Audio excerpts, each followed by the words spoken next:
Hi friends, welcome back to our channel. ನಾನು Sudeep from technical goodness Kannada Sutra. ಈ ಒಂದು ವಿಡಿಯೋದಲ್ಲಿ ಏನ್ ನೋಡ್ತೀವಿ ಅಂತ ಹೇಳಿದ್ರೆ, ಡಬಲ್ ಸಾಕಷ್ಟು ಜನ ಕಮೆಂಟ್ ಮೂಲಕ ತಿಳಿಸಿದ್ರಿ. ಸೊ ಡ್ರೀಮ್ 11 ವಿನ್ನಿಂಗ್ ಟ್ರಿಪ್ಸ್ ಗಳ ಬಗ್ಗೆ ವಿಡಿಯೋನ ಮಾಡಿ ತಿಳಿಸ್ಕೊಡಿ ಅಂತ ಹೇಳಿ. ಯಾಕಂತ ಹೇಳಿದ್ರೆ ರೀಸೆಂಟ್ ಆಗಿ ನಾವು ಅಪ್ಲೋಡ್ ಮಾಡೋದಂತ ವಿಡಿಯೋಸ್ ಗಳಲ್ಲಿ ಈ ಒಂದು ಕಂಟೆಂಟ್ ಅನ್ನ ಸ್ಕಿಪ್ ಮಾಡಿದ್ವಿ. ಸೊ ಹಾಗಾಗಿ ನಮ್ಮೆಲ್ಲರ ಕಮೆಂಟ್ ನ ಮೂಲಕ ಮತ್ತೊಮ್ಮೆ ಈ ಒಂದು ಸೀರೀಸ್ ಅನ್ನ ಸ್ಟಾರ್ಟ್ ಮಾಡ್ತೀವಿ. ಸೊ ಇದರಲ್ಲಿ ಈ ಒಂದು ಪರ್ಟಿಕ್ಯುಲರ್ ವಿಡಿಯೋದಲ್ಲಿ ನೀವೇನ್ ನೋಡ್ತೀರಾ ಅಂತ ಹೇಳಿದ್ರೆ, ನಮ್ಮಲ್ಲಿ ಸಾಕಷ್ಟು ಜನಗೆ ಈ ಒಂದು ಕ್ವೆಶ್ಚನ್ ಇರುತ್ತದೆ. ಏನಂತ ಹೇಳಿದ್ರೆ, ಡ್ರೀಮ್ 11 ಅಲ್ಲಿ ನಾವು ಡೈಲಿ ಬೇಸ್ಮೆಂಟ್ ಮೇಲೆ ಅರ್ನಿಂಗ್ ಮಾಡೋದು ಯಾವ ರೀತಿ ಅಂತ ಹೇಳಿ. ಸೊ ಅರ್ನ್ ಮಾಡ್ಲಿಕ್ಕೆ ಆಗುತ್ತಾ? ಸೊ ಈ ರೀತಿಯಾಗಿ ಸಾಕಷ್ಟು ಪ್ರಶ್ನೆಗಳು ನಿಮ್ಮಲ್ಲಿ ಇರುತ್ತೆ. ಸೊ ಹಾಗಾಗಿ ಈ ಒಂದು ವಿಡಿಯೋನ ನೀವು ನೋಡಿದ್ರಿ ಅಂತ ಹೇಳಿದ್ರೆ ನಿಮ್ಗೆ ಆ ಎಲ್ಲ ಕ್ವೆಶನ್ಸ್ ಗಳಿಗೆ ಆನ್ಸರ್ ಸಿಗುತ್ತೆ. ಸೊ ಹಾಗಾಗಿ ಈ ಒಂದು ವಿಡಿಯೋನ ಸ್ಕಿಪ್ ಮಾಡದೆ ನೋಡಿ. ಬನ್ನಿ ವಿಡಿಯೋನ ಶುರು ಮಾಡೋಣ. ಡೈಲಿ ಪ್ರಾಫಿಟ್ ಹೇಗೆ ಮಾಡೋದು ಅಂತ ಹೇಳಿ ತಿಳ್ಕೊಳ್ಳೋಣ. ಮೊದಲನೇದಾಗಿ ಈ ಒಂದು ವಿಡಿಯೋದಲ್ಲಿ ನೀವು ಮಾಡುವಂತಹ ಕಾಮನ್ ಟಾಪ್ 5 ಮಿಸ್ಟೇಕ್ ಗಳನ್ನ ನಾನು ನಿಮ್ಗೆ ತಿಳಿಸ್ಕೊಡ್ತೇನೆ. ಸೊ ಈ ಮಿಸ್ಟೇಕ್ ಗಳನ್ನ ನೀವು ಅವಾಯ್ಡ್ ಮಾಡಿದ್ರೆ ಸಾಕು, ನೀವು ಡೈಲಿ ಲಾಸ್ ನ ಬದಲಿಗೆ ನಿಮ್ಮ ಒಂದು ವೇನ ಪ್ರಾಫಿಟ್ ಕಡೆಗೆ ಟರ್ನ್ ಮಾಡ್ಕೋಬಹುದು. ಸೊ ಹಾಗಾಗಿ ನೀವು ಆರಾಮಾಗಿ ಡೈಲಿ ವಿನ್ನಿಂಗ್ಸ್ ಅನ್ನ ಮಾಡ್ಕೋಬಹುದು. ಸೊ ಹೇಗೆ ಅಂತ ಹೇಳಿ ಒಂದೊಂದಾಗಿ ನೋಡ್ತಾ ಹೋಗೋಣ ಬನ್ನಿ. ಮೊದಲನೇ ವಿಚಾರ ಏನು ಅಂತ ಹೇಳಿದ್ರೆ, ನಾನು 5 ಪಾಯಿಂಟ್ ಗಳನ್ನ ತಿಳಿಸ್ತೀನಿ ಅಂತ ಹೇಳಿದೆ. ಸೊ ಅದರಲ್ಲಿ ಮೊದಲನೇದು ಯಾವುದು ಅಂತ ಹೇಳಿದ್ರೆ, ರಿಸ್ಕಿ ಟೀಮ್ಸ್ ಗಳನ್ನ ಮಾಡ್ಬೇಕು ಅಂತ ಹೇಳಿದ್ರೆ ನಿಮ್ಗೆ ಕಂಪ್ಲೀಟ್ ನಾಲೆಡ್ಜ್ ಇರುವಂತ ಮ್ಯಾಚಸ್ ಗಳನ್ನ ಮಾತ್ರ ಚಾಯ್ಸ್ ಮಾಡ್ಕೋಬೇಕು. ಸೊ ಹಾಗಾಗಿ ಮೊದಲನೇ ವಿಚಾರ, ರಿಸ್ಕಿ ಮ್ಯಾಚಸ್ ಗಳಿರುತ್ತಲ್ಲ ಅದನ್ನ ಅವಾಯ್ಡ್ ಮಾಡ್ಬೇಕು ನೀವು. So risky team, risky match ಎರಡರ ಮಧ್ಯೆ ಕನ್ಫ್ಯೂಸ್ ಆಗ್ಬಿಡಿ. ರಿಸ್ಕಿ ಮ್ಯಾಚಸ್ ಗಳು ಅಂತ ಹೇಳಿದ್ರೆ ಯಾವ ಟೀಮ್ ವಿನ್ ಆಗುತ್ತೆ ಅಂತ ಹೇಳಿ ನಿಮ್ಗೆ ಪ್ರೆಡಿಕ್ಟ್ ಮಾಡ್ಲಿಕ್ಕೆ ಆಗೋದಿಲ್ಲ. ಯಾಕಂತ ಹೇಳಿದ್ರೆ ಈ ಒಂದು ಮ್ಯಾಚಸ್ ಗಳು ಅಂದ್ರೆ ಈ ಕೆಟಗರಿಲಿ ಬರುವಂತ ಮ್ಯಾಚಸ್ ಗಳು ಹೆಚ್ಚಾಗಿ ಪಾಪ್ಯುಲಾರಿಟಿ ಇರೋದಿಲ್ಲ. ಇನ್ ಕೇಸ್ ಅದರ ಬಗ್ಗೆ ನಮ್ಗೆ ಹೆಚ್ಚಾಗಿ ಇನ್ಫಾರ್ಮೇಶನ್ ಕೂಡ ಇರೋದಿಲ್ಲ. ಸೊ ನಾವು ಅಂದ್ರೆ ಡೈಲಿ ನಾವು ವಿನ್ ಮಾಡ್ಬೇಕು. ಸೊ ಹಾಗಾಗಿ ಡೈಲಿ ನಾವು ಕಾಂಟೆಸ್ಟ್ ಅನ್ನ ಜಾಯಿನ್ ಮಾಡ್ಬೇಕು ಅಂತ ಹೇಳಿ ಈ ಒಂದು ಕಾನ್ಸೆಪ್ಟ್ ಅನ್ನ ಇಟ್ಕೊಂಡು ತುಂಬಾನೇ ಜನ ಲಾಸ್ ಅನ್ನ ಮಾಡ್ಕೊಳ್ತಾರೆ. ಸೊ ನಮ್ಮ ಸಜೆಷನ್ ಏನು ಅಂತ ಹೇಳಿದ್ರೆ, ನೀವು ಡೈಲಿ ವಿನ್ ಮಾಡ್ಬೇಕು ಅಂತ ಹೇಳಿದ್ರೆ ಯಾವಾಗ ನಿಮ್ಗೆ ಆ ಮ್ಯಾಚ್ ನ ಬಗ್ಗೆ ಕಂಪ್ಲೀಟ್ ನಾಲೆಡ್ಜ್ ಇರುತ್ತೆ ಅದನ್ನ ಮಾತ್ರ ಪ್ಲೇ ಮಾಡಿ. ಯಾಕಂತ ಹೇಳಿದ್ರೆ nobody will force you to play the teams, right? So ಹಾಗಾಗಿ ಯಾವ್ದಕ್ಕೂ ನೀವು ತಲೆ ಕೆಡಿಸ್ಕೊಳ್ಳೋಕೆ ಹೋಗ್ಬೇಡಿ. ಒಂದೇ ಸಲ ಎಲ್ಲಾ ಮ್ಯಾಚಸ್ ಗಳನ್ನ ಕವರ್ ಮಾಡ್ತೀನಿ, ಈ ಮ್ಯಾಚ್ ಬರ್ಲಿ ಆ ಮ್ಯಾಚ್ ಬರ್ಲಿ ಯಾವ್ದಾದ್ರು ಒಂದ್ ಬರ್ಲಿ ಅನ್ಕೊಂಡೋದ್ರೆ ಇರೋ ಅಮೌಂಟ್ ಅಷ್ಟು ಹೋಗುತ್ತೆ. ಸೊ ಹಾಗಾಗಿ ನಮ್ಗೆ ನಾಲೆಡ್ಜ್ ಇದೆ ಅಂತ ಅನ್ಸಿದ್ರೆ ಮಾತ್ರ ಆ ಟೀಮ್ ನ ಕ್ರಿಯೇಟ್ ಮಾಡಿ ಒಂದು ಮ್ಯಾಚ್ ಪರ್ಟಿಕ್ಯುಲರ್ ಮ್ಯಾಚಸ್ ಗಳಿಗೆ ಇನ್ವೆಸ್ಟ್ ಅನ್ನ ಮಾಡುವಂಥದ್ದು ಒಂದು ಬೆಸ್ಟ್ ಚಾಯ್ಸ್ ಆಗುತ್ತೆ. ನೆಕ್ಸ್ಟ್ ಸೆಕೆಂಡ್ ಆಪ್ಷನ್ ಯಾವುದು ಅಂತ ನೋಡೋಣ. ಅಂದ್ರೆ ಸೆಕೆಂಡ್ ಟಾಪಿಕ್ ಯಾವುದು ಅಂತ ನಾವೆಲ್ಲಿ ಡಿಸ್ಕಸ್ ಮಾಡೋದಾದ್ರೆ, ತುಂಬಾನೇ ಪೈಪೋಟಿ ಇರುವಂತ ಮ್ಯಾಚಸ್, ಅಂದ್ರೆ ಈ ಎರಡೂ ಕೂಡ ಸ್ಟ್ರಾಂಗ್ ಇರುವಂತ ಟೀಮ್ ಮ್ಯಾಚಸ್ ಗಳು ಯಾವತ್ತಿರುತ್ತೆ ಅವತ್ತು ನೀವು ಸ್ಕಿಪ್ ಮಾಡಿ.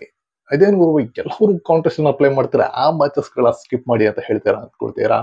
ಸಿಂಪಲ್, ಎಲ್ಲೇ ಇರುವಂತದ್ದು. ಯಾಕಂತ ಹೇಳಿದ್ರೆ ಎಲ್ಲರೂ ಅವತ್ತು ಆ ಒಂದು ಕಾಂಟೆಸ್ಟ್ ಅಲ್ಲಿ ಇನ್ವೆಸ್ಟ್ ಅನ್ನ ಮಾಡ್ತಾ ಇರ ಅಂತ ಹೇಳಿದ್ರೆ ನಿಮ್ಗೆ ಅಲ್ಲಿ ವಿನ್ನಿಂಗ್ ರೇಷಿಯೋ ಅಂತ ಏನಿದೆ ಅದು ಕಮ್ಮಿ ಆಗುತ್ತೆ. ಯಾಕಂತ ಹೇಳಿದ್ರೆ ತುಂಬಾನೇ ಹೆಚ್ಚು ಕಾಂಪಿಟೇಷನ್ ಅಲ್ಲಿ ಇರುತ್ತೆ. ಹಾಗೇನೆ ಈವನ್ ನೀವಲ್ಲಿ ಪ್ರಿಡಿಕ್ಟ್ ಮಾಡೋದಕ್ಕೆ ಯಾವುದೇ ಕಾರಣಕ್ಕೂ ಆಗೋದಿಲ್ಲ. ಯಾಕಂತ ಹೇಳಿದ್ರೆ ಫೈನಲ್ ಓವರ್ ತನಕ ನಿಮ್ಗೆ ಕನ್ಫ್ಯೂಷನ್ ಇರುತ್ತೆ ಯಾರು ವಿನ್ ಆಗ್ತಾರೆ ಅಂತ ಹೇಳಿ. ಸೊ ಹಾಗಾಗಿ ಇಂಥ ಮ್ಯಾಚಸ್ ಗಳಲ್ಲಿ ನೀವೇನಾದ್ರೂ ಇನ್ವೆಸ್ಟ್ ಮಾಡಿದಿರಿ ಅಂತ ಹೇಳಿದ್ರೆ ಬೇಸಿಕ್ ಟೀಮ್ ಅನ್ನ ಇಟ್ಕೊಂಡು, ಸೊ ಅಲ್ಲಿ ನಿಮ್ಗೆ ಖಂಡಿತವಾಗೂ ಲಾಸ್ ಆಗುತ್ತೆ. ಯಾಕಂತ ಹೇಳಿದ್ರೆ ಅಲ್ಲಿ ನಿಮ್ಗೆ ಪ್ರಿಡಿಕ್ಷನ್ ಮಾಡ್ಲಿಕ್ಕೆ ಆಗೋದಿಲ್ಲ. ಹಾಗೇನೆ ಯಾವುದೇ ಪ್ರಿಡಿಕ್ಷನ್ ವಿಡಿಯೋ ಕೂಡ ಹೆಲ್ಪ್ ಆಗೋದಿಲ್ಲ. ಯಾಕಂತ ಹೇಳಿದ್ರೆ ನಿಮ್ಗೂ ಕೂಡ ಗೊತ್ತು ಇಲ್ಲಿ ಏನ್ ಬೇಕಾದ್ರೂ ಆಗ್ಬೋದು ಅಂತ ಹೇಳಿ. ಸೊ ಮ್ಯಾಚ್ ಯಾವ ರೀತಿಯಾಗಿ ಬೇಕಾದ್ರೂ ಟರ್ನ್ ಆಗ್ಬೋದು. ಸೊ ಹಾಗಾಗಿ ಎಂತ ಮ್ಯಾಚಸ್ ಗಳನ್ನ ಅವಾಯ್ಡ್ ಮಾಡುವಂತದ್ದು ತುಂಬಾ ಒಳ್ಳೆ ಆಪ್ಷನ್ ಆಗುತ್ತೆ. ಸೊ ಮೂರನೇ ಟಿಪ್ ಏನು ಅಂತ ಹೇಳಿದ್ರೆ, ಯಾವ ರೀತಿಯಾಗಿ ನಾವು ತುಂಬಾನೇ ರಿಸ್ಕಿ ಆಗಿರುವಂತ ಮ್ಯಾಚಸ್ ಗಳನ್ನ ಪ್ಲೇ ಮಾಡಬಾರ್ದು ಅಂತ ಹೇಳಿದ್ವು, ಅದೇ ರೀತಿಯಾಗಿ ರಿಸ್ಕಿ ಕ್ರಿಟಿಕಲ್ ಆಗಿರುವಂತ ಪಿಚಸ್ ಗಳನ್ನ ಮ್ಯಾಚಸ್ ಗಳನ್ನ ಕೂಡ ನಾವು ಅವಾಯ್ಡ್ ಮಾಡ್ಬೇಕಾಗುತ್ತೆ. ಸೊ ಇದರಿಂದ ಏನಾಗುತ್ತೆ ಅಂತ ಹೇಳಿದ್ರೆ ನಿಮ್ಮ ಓವರ್ ಆಲ್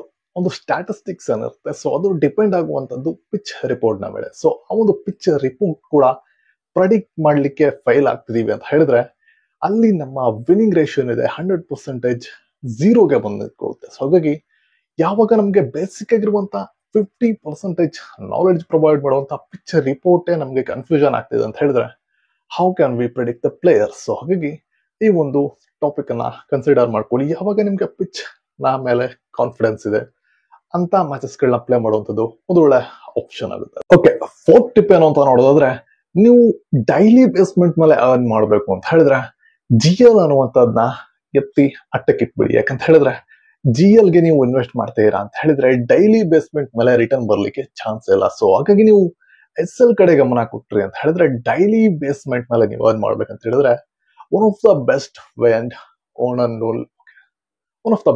ಅಂತ ಹೇಳಿದ್ರೆ ಅದು SL ಆಗಿರುತ್ತೆ. ಸ್ಮಾಲ್ ಲೀಗ್ಸ್ ಗಳ ನೀವು ಕಾನ್ಸಂಟ್ರೇಟ್ ಮಾಡಿದ್ರೆ GL ಗೆ ಪ್ರಿಪೇರ್ ಮಾಡುವಂತ ಟೀಮ್ ಅನ್ನ ಸ್ಮಾಲ್ ಲೀಗ್ ಅಲ್ಲಿ ಆಡ್ ಮಾಡಿದ್ರೆ ನೀವು ಆರಾಮಾಗಿ ಡೈಲಿ ಬೇಸ್ ನ ಅಮೌಂಟ್ ಏನದ ಅದನ್ನ ವಿನ್ ಮಾಡ್ಕೋಬಹುದು. ಸೊ 5ನೇ ಟಿಪ್ ಏನಂತ ಹೇಳಿ ನೋಡೋಣ. ಸೊ ಫ್ರೆಂಡ್ಸ್, ಈ 4 ಟಿಪ್ಗಳನ್ನ ನೀವು ಫಾಲೋ ಮಾಡಿದ್ರಿ ಅಂತ ಹೇಳಿದ್ರೆ 90% ನಿಮ್ಮ ಒಂದು ಹಣ ಏನಾದ್ರು ಸೇವ್ ಆಗುತ್ತೆ. ಹಾಗೆ ಸ್ಮಾಲ್ ಲೀಗ್ಸ್ ಗಳಲ್ಲಿ ಇನ್ವೆಸ್ಟ್ ಮಾಡೋದ್ರಿಂದ ನಿಮ್ಮ ಒಂದು ಹಣ ಏನಾದ್ರು ಇನ್ಕ್ರೀಸ್ ಆಗುತ್ತೆ. ಸೊ 4 ಟಿಪ್ಸ್ ಗಳನ್ನ ಫಾಲೋ ಮಾಡ್ಕೊಂಡು 90% ಅಮೌಂಟ್ ಅನ್ನ ಸೇವ್ ಮಾಡಿ ಇಟ್ಕೊಂಡ್ರು ಕೂಡ ಈ ಫೈನಲ್ 5ನೇ ಟಿಪ್ಸ್ ಗಳನ್ನ ನೀವು ಮಿಸ್ ಮಾಡಿದ್ರಿ ಅಂತ ಹೇಳಿದ್ರೆ ನೀವು ಸೇವ್ ಮಾಡಿರುವಂತ 90% ಹಣ ಕೂಡ ಹೋಗುತ್ತೆ. ಹೇಗೆ ಅಂತ ಕೇಳ್ತಾ ಇದ್ದೀರಾ? ಇದಾರಲ್ಲ ದ ಗ್ರೇಟೆಸ್ಟ್ ಪ್ರೆಡಿಕ್ಟರ್. ಸೊ ಟೆಲಿಗ್ರಾಮ್ ನಲ್ಲಿ ನಮ್ಮ ಒಂದು ಚಾನಲ್ ಜಾಯಿನ್ ಮಾಡ್ಕೊಳ್ಳಿ. ನಮ್ಗೆ ಡ್ರೀಮ್ ಟೀಮ್ ಅನ್ನ ಪ್ರೊವೈಡ್ ಮಾಡ್ತೀನಿ. ಈ ಟೀಮ್ ಅನ್ನ ನೀವು ಸೆಲೆಕ್ಟ್ ಮಾಡಿದ್ರಿ ಅಂತ ಹೇಳಿದ್ರೆ you can not lose a single rupee ಅಂತ ಹೇಳ್ತಾರೆ. ನೆಕ್ಸ್ಟ್ ಮಿನಿಟ್ ಸೆಂಡ್ ಮೀ 10,000 ಅಂತ ಕೇಳ್ತಾರೆ. ಸೊ ಅವನಿಗೆ ನೀವು ಕೊಡುವಂತ ಹಣ ಇಂಪಾರ್ಟೆಂಟ್ ಹೊತ್ತು ನಿಮ್ಮನ್ನ ವಿನ್ ಮಾಡಿಸುವಂತದ್ದು ಇಂಪಾರ್ಟೆಂಟ್ ಅಲ್ಲ. ಸೊ ಹಾಗಾಗಿ ಸ್ಕ್ಯಾಮರ್ಸ್ ಗಳಿಗೆ 1 ರೂಪಾಯಿ ಕೊಡಬೇಡಿ ಅಂತ ಹೇಳ್ತಾ ಈ ಒಂದು 5ನೇ ಟಿಪ್ ಏನಂತಿದೆ, ಮೈನ್ ಆಗಿ ನೀವು ಯಾವುದೇ ಫೇಕ್ ಚಾನಲ್ಸ್ ಗಳಿಗೆ ಸ್ಕ್ಯಾಮರ್ಸ್ ಗಳಿಗೆ ಎಲ್ಲೂ ಕೂಡ ನೀವು ಹಣವನ್ನ ಇನ್ವೆಸ್ಟ್ ಮಾಡ್ಲಿಕ್ಕೆ ಹೋಗ್ಬೇಡಿ. ಏನೇ ವಿನ್ ಆದ್ರೂ ಕೂಡ ಅದು ನಿಮ್ಮ ಓನ್ ರಿಸರ್ಚ್ ಹಾಗೇನೆ ನಿಮ್ಮ ಓನ್ ನಾಲೆಡ್ಜ್ ನ ಜೊತೆಗೆ ವಿನಾಗುವಂಥದ್ದು ತುಂಬಾನೇ ಒಳ್ಳೆ ಆಪ್ಷನ್ ಆಗಿರುತ್ತೆ. ಸೊ ಹಾಗಾಗಿ ಈ 5 ಮೈನ್ ಟಿಪ್ಸ್ ಗಳನ್ನ ನಿಮ್ಗೆ ವಿಡಿಯೋ ಮಾಡಿ ತಿಳಿಸ್ಕೊಡ್ಬೇಕಾಗಿತ್ತು. ಸೊ ತಿಳಿಸಿದ್ದೀವಿ. ನೆಕ್ಸ್ಟ್ ಮುಂಬರುವ ಒಂದು ವಿಡಿಯೋದಲ್ಲಿ ಪ್ರತಿಯೊಂದು ಫ್ಯಾಂಟಸಿ ಅಪ್ಡೇಟ್ ಗಳನ್ನ ನಾನು ನಿಮ್ಗೆ ತಿಳಿಸ್ಕೊಡ್ತೇನೆ. ಸೊ ಒಂದು ವಿಡಿಯೋ ಇಷ್ಟ ಆಯ್ತು ಅಂತ ಹೇಳಿದ್ರೆ ಮಾತ್ರ ಚಾನಲ್ ಸಬ್ಸ್ಕ್ರೈಬ್ ಮಾಡ್ಕೊಳ್ಳಿ. ಹಾಗೇನೆ ಯೂಸ್ಫುಲ್ ಆಯ್ತು ಅಂತ ಹೇಳಿದ್ರೆ ಒಂದು ಲೈಕ್ ಅನ್ನ ಕೊಡಬಹುದು. ಸೊ ಹಾಗಾಗಿ ಸಿಗೋಣ ನೆಕ್ಸ್ಟ್ ವಿಡಿಯೋದಲ್ಲಿ. ಅಲ್ಲಿವರೆಗೂ ಟೇಕ್ ಕೇರ್ ಅಂತ ಹೇಳ್ತಾ ಫೈನಲಿ ಸುದೀಪ್ ಸೈನಿಂಗ್ ಆಫ್. ಬಾಯ್.